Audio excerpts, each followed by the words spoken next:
ಹುಟ್ಟಿದರೆ ಕನ್ನಡ ನಾಡಲು ಹುಟ್ಟಬೇಕು, ಮೆಚ್ಚಿದರೆ ಕನ್ನಡ ಮಣ್ಣ ಮೆಟ್ಟಬೇಕು. ಬದುಕಿದ್ದು ಜಟಕ ಬಂಡಿ, ಇದು ವಿಧಿಯೋಡಿಸುವ ಬಂಡಿ.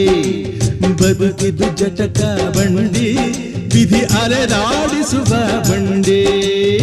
ಹುಟ್ಟಿದರೆ ಕನ್ನಡ ನಾಡಲು ಹುಟ್ಟಬೇಕು, ಮೆಚ್ಚಿದರೆ ಕನ್ನಡ ಮಣ್ಣ ಮೆಟ್ಟಬೇಕು.